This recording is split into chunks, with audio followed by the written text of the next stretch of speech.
네, 4.19 재보궐선거에서 새정치연합은 한석도 건지지 못하고 전패를 했습니다. 새누리당이 4곳 가운데 3곳을 차지하며 압승을 거둔 모습이었는데요. 네, 반면에 새정치민주연합 문재인 대표는 취임 80일 만에 최대 위기에 몰렸습니다. 앞서서 기자회견을 통해 정권 부정부패를 제대로 심판하지 못해 송구스럽다며 고개를 숙이기도 했는데요. 재보선 선거 결과 파장 배병휴 대표, 고영신 교수 두 분과 함께 자세히 짚어보겠습니다. 어서 오세요. 네, 안녕하십니까. 네. 그 야권 분열과 성화정 리스트 파문이 불거지면서 당초 좀 접전이 벌어지지 않을까 이런 예상들도 있었는데 뚜껑을 열어봤더니 새누리당의 압승으로 끝이 났습니다. 그 이유 어떻게 보십니까? 이런 결과를 예측 못했어. 나는 광주에서는 새정치가 될 줄 알았어요. 천정배 씨가 인기가 있다고 그래도 이럴 줄 모르고 또 관악 그래도 이게 막 끝까지 시소라고 그러더라고. 그런데 보니까 이건 차이가 많이 나는데 보니까 우리 같은 사람은 예측할 자격이 없어. 나는 여러 사람한테 듣고 그렇게 예측을 했는데 안 맞아 들어갔다는 그런 말씀이고, 문재인 대표의 그 독선, 불통이 오히려 심판받았다고 생각해. 뭐 부패 정권 심판하는 게 안 먹게 되겠다고 얘기하는데 나는 문재인 대표의 독선적이고 불통적인 리더십이 오히려 심판을 받아가 참패를 한 것이 아니냐. 아주 이번에 이 환골 탈퇴해야 된다고 봐요.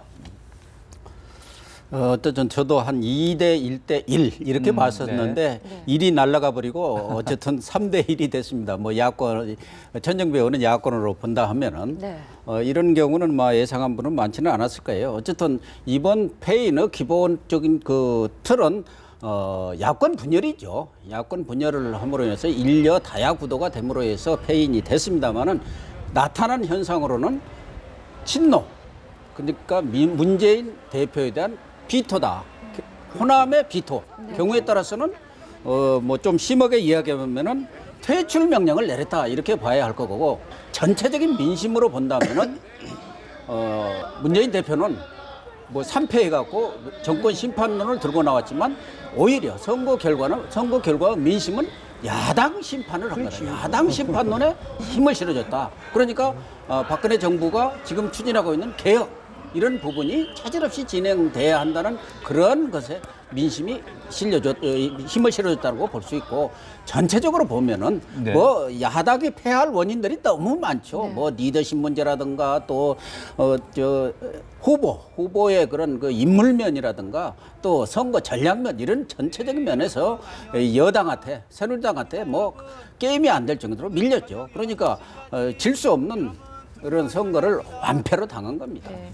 그 박근혜 대통령의 병상 메시지가 좀 어느 정도 영향을 미쳤다는 분석들도 나오고요. 여당이 잘한 것보다 좀 야당이 못했다, 이렇게 봐야 되는 건가요? 아니, 박근혜 대통령의 뭐 메시지가 보수를 결집시켰다. 그 영향이 얼마나 있겠을게요? 그거 별것이 아니라고 봐요. 나는 뭐 아까 전문가들이 그런 말씀도 하십니다만은 나는 그것이 이번 선거 결과에 크게 작용했다고 절대 보질 않아요. 그런데 아까 고 교수께서도 야권 분열이라고 하는데, 야권 분열의 책임도 바로 문재인 대표의 리더십입니다. 어떻게 하여 정동영 씨나 천정배 씨가 탈당을 하고 무소속으로 나가야 됩니까? 그건 누구를 원망할 거예요, 그거는. 그리고 문재인 대표가 당 대표될 때 압도적인 다수를 가지고 대표된 거 아닙니다. 박지원 의원하고 팽팽하게 격전했어요. 그런데 이번 선거에서 박지원 씨의 뭐 흔쾌한 지지를 받았습니까? 동교도의 지지를 받았습니까? 그거 다 문재인 대표의 책임이에요. 그래서 나는 문재인 대표의 리더십이 오히려 심판을 받았다 하는 그런 말씀을 드리고요. 그다음에 공천 잘못, 관악 얼마나 하더라도 공천 잘못, 그 진영 내에서도 지금 좀 반대를 다 했잖아요. 우리 같은 사람 눈으로 봐도 공천 잘못했거든. 천정배 씨 같은 사람은 말이야, 작년 할 때 광산 의뢰그 사람이 공천했을 때 공천 안 주고 권현희 씨한테 보훈 공천했었잖아요. 그래서 나가가지고 이번에 강주 서울에서 지금 압도적으로 당선됐잖아요. 이걸 누구한테 원망해요? 난 전적으로 문재인 대표의 리더십에 결함해서 나왔다, 이렇게 보는 겁니다. 그런데 이번에 문재인 대표의 리더십에 문제가 있었다라는 얘기도 나오지만, 박근혜 정부 들어서 어떤 재보선에서 야당이 이긴 적이 한 번도 없지 않습니까? 이전에 730 재보선 과거에는 이 재보선이라든가 이게 중간선거라는 것은 여당의 무덤으로 이렇게 돼 있었는데 뭐 박근혜 정부 들어서뿐만 아니라 그동안 연전연패를 해왔죠. 그래서 문재인 대표가 28 전당대회에서 내놓은 캐치프레이즈가 이기는 정당을 만들어 보겠다. 이기는 정당을 만들어서 뭔가 내년 총선, 그다음 대선까지로 그 이기는 정당의 그런 분위기를 끌고 가겠다 해갖고 큰 지지를 받았었죠. 그런데 결과적으로는 지금 졌단 말이에요. 그러니까 질 수 있는 선거를 지면 그래도 이해가 가는데 이번 경우는 여러 가지 호재들이 나왔지 않습니까? 이런 호재는 있을 수가 없어요. 어떻게 보면 꽃놀이패라고 우리가 흔히 이야기하는데 그런 꽃놀이패를 적절하게 활용을 못하고 그냥 오히려 자충수를 둔 거예요. 그리고 선거 전략면이라든가 뭐 말씀하셨지만 아까 후보 얘기도 했지만 후보나 이런 면에서 선거 전략에서도 특히 여당에서 제기한 특사 우혹 문제 네. 이 부분에 대해서 문재인 대표가 아주 어정쩡하고 애매하게 유체 이탈 화법을 썼어요.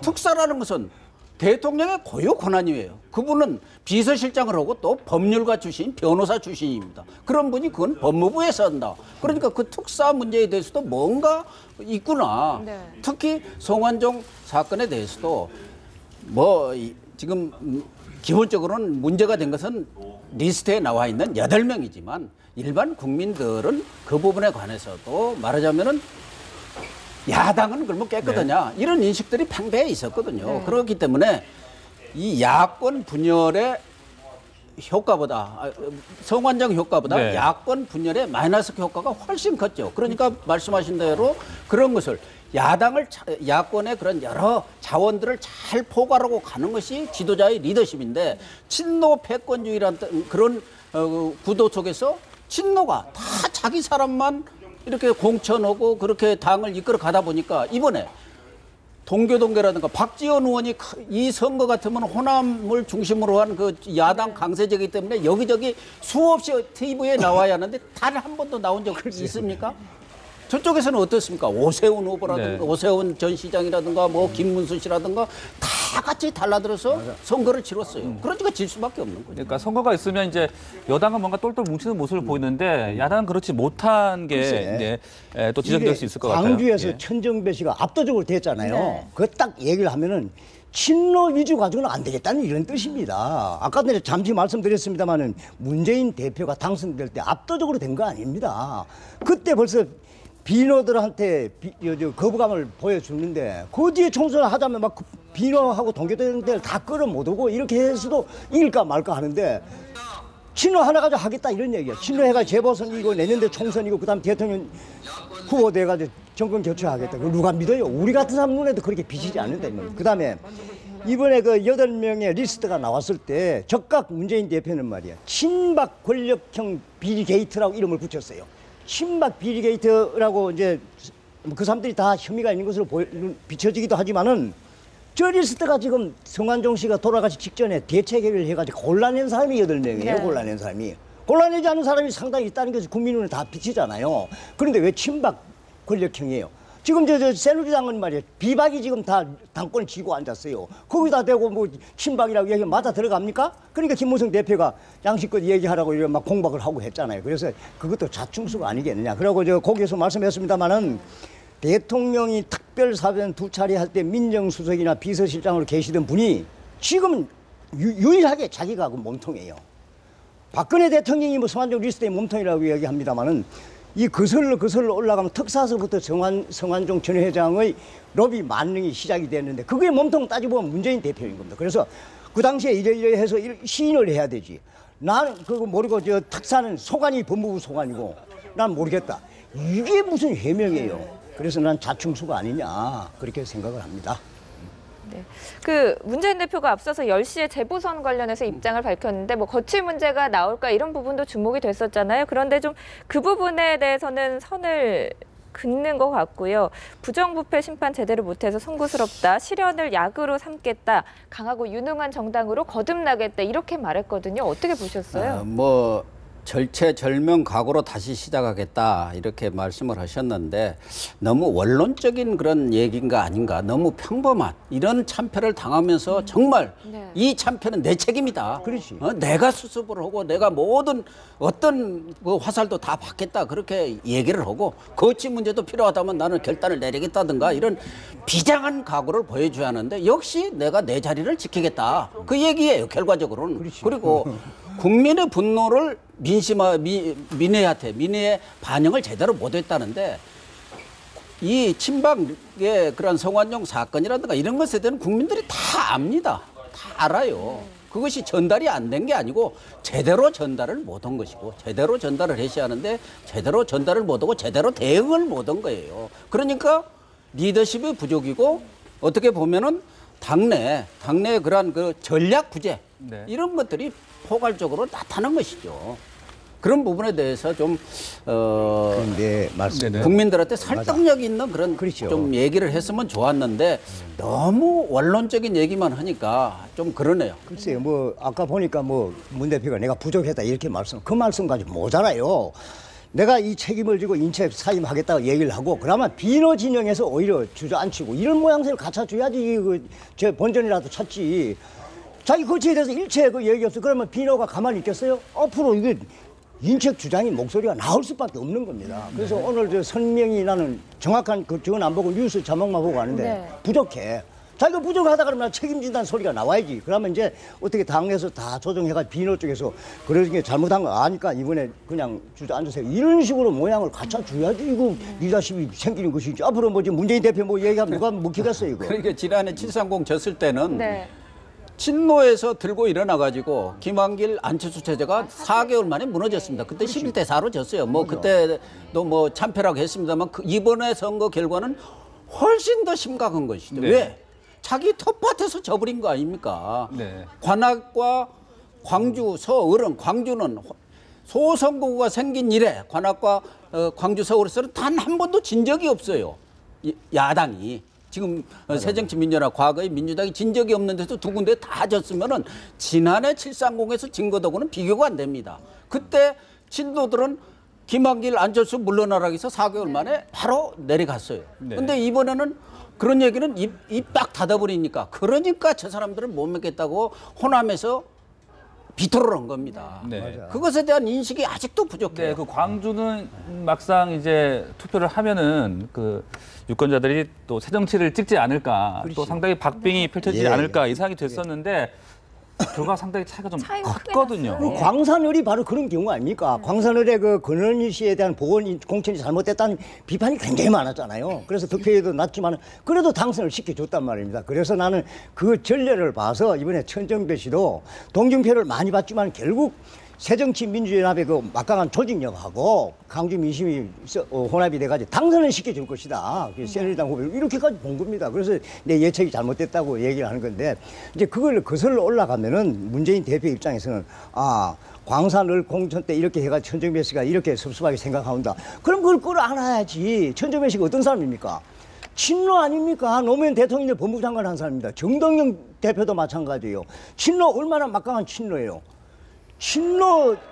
친노를 중심으로 끌고 간다면 친노의 핵심 중심들을 다 쫓아내놓고 무슨 놈의 그 뒤늦게 가가지고 펴달라고 그래요. 그거 자기고순입니다. 네. 뭐 문재인 대표는 오늘은 이렇게 좀 비판을 많이 받아야 되는 날이기 때문에 뭐 변명도 해줄 게 많습니다만 어쨌든 지난번 동교동계가 뭐 호남을 대표하는 것은 아니지만 호남의 민심을 대변하는 것은 맞습니다. GJ 국립묘지 묘소 앞에서 돕지 않겠다고 선언했어요. 그러나 며칠 조금 있다가 겨우 화해하는 모습을 갖췄지만 그 밑바닥의 정서는 하나도 바뀐 게 없습니다.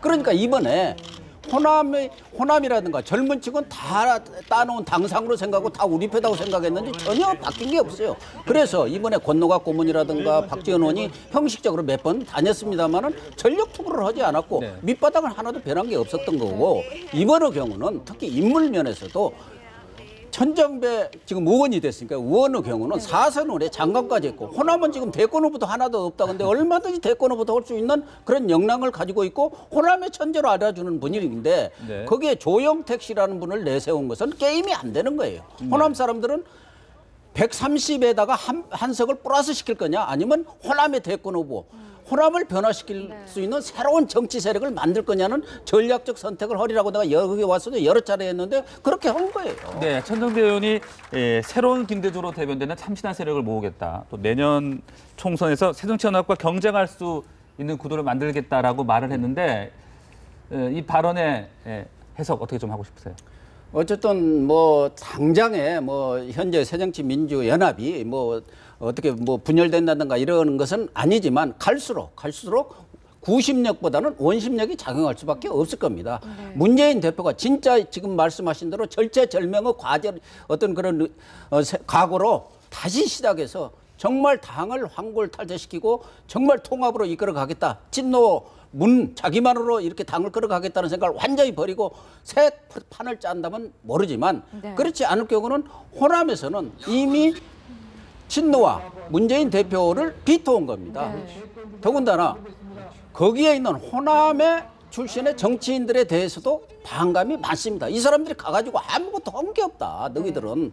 거기다가 그 많은 메시지를 시켜줘도 무슨 대권 후보 하나도 거론되는 사람이 없을 정도로 무능한 사람들이다. 그렇게 비토를 지금 하고 있는 상황입니다. 그렇기 때문에 뭐 천정배 의원 한 사람이 당선이 됐지만 그것이 미치는 영향은 앞으로 갈수록 커질 수밖에 없고 문재인 대표의 리더십이 지금과 같은 상태를 벗어나지 못한다면은 그에 대한 책임 추궁이 계속적으로 이어질 수밖에 없다고 한다면은 새정치민주연합은 원심력에 의해서 천정배 의원과의 어떤 새로운 형태의 정치 결사체랄까 뭐 요새 이야기하는 호남 신당이랄까 이런 것이 탄력을 받을 수밖에 없죠. 그러니까 선거 결과도 그렇고 천정배 의원의 발언도 그렇고 지금 보면 호남발 신당론 창당에 상당히 무게가 실리고 있는 모습입니다. 충분히 예측할 수 있는 얘기입니다. 천정배 의원이 압도적으로 당선됐다는 그 자체가 야권의 정계 개편의 신호입니다. 이게 이제 분당까지 가고 뭐 새로운 신당이니 뭐 신 DJP니 이렇게까지는 예측이 안 되지만 어떤 형태든지 야권 개편에 이건 저걸로 작용할 수밖에 없는 겁니다. 그리고 천정배 씨가 어떻게 됐어요? 공천으로 여기가 쫓겨가다가 홈런으로 나가지고 압도적으로 당선됐잖아요. 그게 큰 동력이 될 수밖에 없는 겁니다. 그다음에 이번에 천정배 의원을 도와준 사람들이 많이 있어요. 광주에서 전직 국회의원 같은 사람들. 그거 하나의 정치 세력화 되지 않습니까? 그다음에 이번에 참패하고 난 이후에 문재인 대표가 하신 말씀에 대해서 불만을 많이 가진 비노 진영들이 접근할 수 있잖아요. 그래서 분당, 신당 여기까지는 저는 아직 머리가 모르겠습니다만 어떤 형태든지 야권 정계 개편의 이게 시작이라고 저는 보는 겁니다. 어느 정도 파괴를 가질는지는 예측이 불가능합니다만 그 시작이라고 봐야 되는. 네. 그런데 거기서 조금만 하나 더 붙여서 말씀드리면 호남 쪽의 민심은 과거에 노무현 대통령을 만들었는데 결과적으로는 호남이 팽당했다. 이용만 당했다. 아무런 보상도 못 받았다는 그런 인식이 있기 때문에 호남으로서는 단독 집권이 불가능하다. 그렇다면 호남 세력으로 호남 신당을 통해서 PK여도 연합하고 TK여도 연합하고 뭐 새정치하고도 연합할 수 있는 그러한 그 새로운 정당이 필요하다. 그래서 호남목을 차지한다. 그런 여론이 아주 많이 형성돼 있습니다. 그 바탕이 바로 천정배가 이번에 뭐 하프 게임으로 이겨버리는 것이죠. 네, 또 하나 새정치연합으로서는 이제 뼈아픈 지역이 앞서도 말씀하셨듯이 이제 관악을 그릴 텐데 정동영 후보는 이제 3위에 그쳤더라고요. 그 결과는 어떻게 좀 보셨습니까? 딱해요. 난 정동영 후보 저걸 나가기 오래전에 뭐 밥을 먹으면서 한번 물어봤어요. 이번 재보기에 절대 안 나간다고 이렇게 하는데 왜 했을까? 자의반 타의반으로는 이 후보 한 것이 아니냐 그렇게 봐요. 그래서 결심이 그래서 늦었죠. 그래서 개인적으로는 좀 딱하다는 생각이 드는데 절대적인 타격을 입었지 입지에. 정동영 씨가 어떤 사람입니까? 새정치민주연합의 그 당의장하고 대선 후보를 지낸 사람이에요. 이 여기 무소속 국민 뭔가 해가지고 가가지고 한참씩 떨어지는데 얼마나 타격이 많습니까? 그렇지만은 아직도 나이로 보나 경륜으로 봐가지고 완전히 사라질 인물은 아니다 하는 그런 생각을 합니다. 어떤 형태든지 정치적인 큰 자산을 가지는 인물이기 때문에 본인이 어떤 식으로 선택할는지 모르겠습니다만 앞으로도 재기할 수 있는 기회는 그래도 만들 수 있지 않겠느냐 하는 생각이 들어요. 그런 거물급 후보였기 때문에 20% 넘게 득표를 했더라고요. 그렇지. 그렇기 때문에 관악을 해서 정동영 후보가 출마를 했기 때문에 야권이 패한 거 아니냐 이런 비판도 받을 수 있을 것 같은데요. 패배의 책임을 질 수밖에 없고 어떻든 야당으로서는 정동영 후보가 큰 자산이요. 야당 전체로 보면 큰 인물로서 자산인데 이번에 너무 제가 볼 때는 회복 불가능할 정도의 그런 상처를 입은 게 아닌가 그렇게 보여집니다. 우선 야당 분열의 책임도 져야 하고 또 본인도 20%대 그 겨우 20%를 턱걸이하는 정도 지지밖에 못 받았거든요. 그러니까 2위는 적어도 할 걸로 많은 사람들이 예상을 했었고 한참 지지율이 정태호 후보를 능가할 정도로 갔기 때문에 역시 대권 후보다운 뒷심을 발휘를 할 거다 했는데 뒷심을 발휘를 못하고 무너져 버렸거든요. 그래서 어쨌든 정동영 씨는 저도 저 선거 나가기 전에 한번 만나가지고 나가지 마라. 뭐 그쪽에 가서 왜 좀 진드거니 기다리지를 못하고 그렇게 조급하게 하느냐 그런 얘기를 했습니다만은 제가 보기에는 그동안 또 선거구도 여러 군데 옮긴 데다가 대권 후보로서의 가질 수 있는 그런 무게감도 이제는 완전히 상실해버렸기 때문에 정치 재기가 녹록지 않을 것이다. 저는 그렇게 봅니다. 그렇다고 해서 뭐 천정배 후보가 손을 잡아줄 것 같지도 않아요. 옛날에 전신정인데 지금은 또 정치적인 노선이 다르거든요. 네. 반면 새누리당 김무성 대표는 동력을 이제 더 얻었다라고 볼 수 있을 것 같은데 차기 유력 대선 주자 입지도 더욱 강화되지 않겠습니까? 현재로서는 그렇게 돼 있지. 그런데 가는 도중에 어떤 변화가 일어나는지 모르겠는데 딱 분명한 것은 새누리당을 끌고 갈 때 친노의 견제 압박으로부터는 홀가분해진 것이 아니겠느냐. 친박으로부터 견제나 이거는 상당히 홀가분하게 벗어난 것이 아니겠느냐. 당청 관계도 상당한 힘을 좀 발휘할 수 있지 않겠느냐 하는 그런 생각입니다. 김무성 대표는 원래는 원조 친박이었는지 모르겠습니다만 지금은 친박은 아니지 않습니까? 근데 그 사이에 알게 모르게 친박의 견제를 많이 받았는데 이번 재보선의 압승을 계기로 해가지고 그건 많이 홀가분해졌다. 그리고 이제 말씀해 주신 대로 대선 후보까지 탄탄대로로 갈 것이냐.